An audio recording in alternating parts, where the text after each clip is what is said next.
Yeah!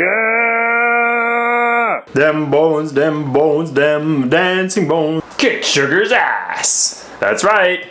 Episode number 3. How am I feeling? Like my friend Joni put it, a subtle euphoria. I seriously suggest that you try this. The hip bone's connected to the thigh bone. It's time to talk about bone broth. In this case, bison bones. Nice and fatty. Here they are out of the bag. Not so appetizing right now, but they damn well be.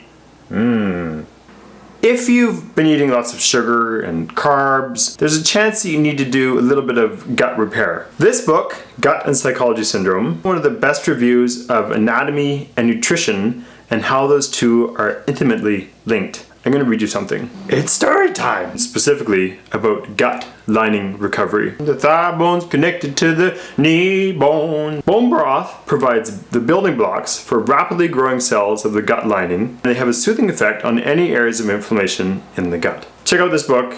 You won't regret it. The knee bone's connected to the leg bone. The recipe I'm going to be making comes from this book, Returning to an Ancestral Diet.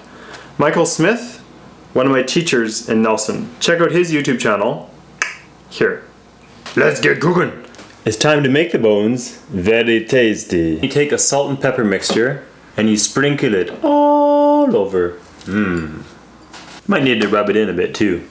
Rub it up, dub, bones in my belly. And then, in they go. Now to cook the bones, you must talk in Russian accent. Here we are going to cook these bones, we're going to bake them. We're going to bake them for 20 minutes. We're going to bake them for 20 minutes at 250 degrees. The more meat you have on your bones, the longer you need to cook them for. They're done! Oh, look at that fat. You gnaw the shit out of these things. This is how men eat. And dogs. I'm not sure my dentist would approve.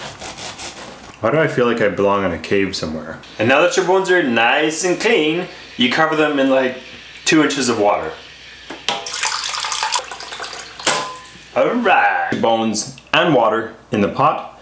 Throw in a couple tablespoons of apple cider vinegar and let them soak for an hour. Okay, it's been an hour. Next, lid. Turn on high. And get it boiling.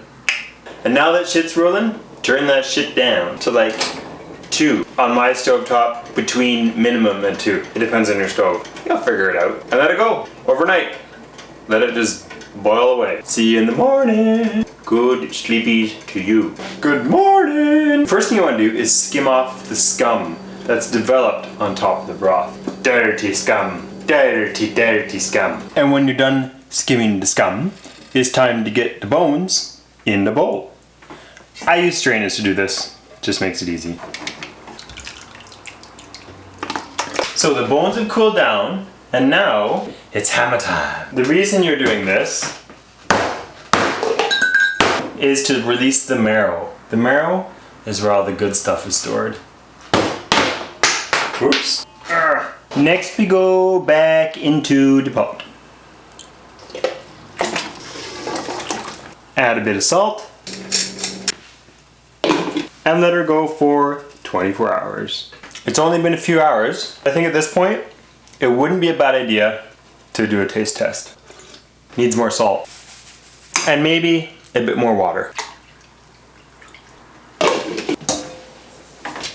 Good morning. Bone broth is pretty much done. It's time to take these bones out and give them a clean. Smell so good. It's a really beautiful smell. Now, I'm gonna pour boiling water over the bones. And then pour that water back in the pot. The reason I do this is to remove any remaining healthy bits that are still in the bones. The bones are done. At this point, you have bone broth. It's a few hours later and I've chilled the bone broth down. Because you use bison bones, it's all squishy and gelatinous. It's beautiful stuff. The Jabba the Hutt of the bone broth world. Oh, Jedi Knight! Check me out at hardyhuman.com. Peace. Yeah!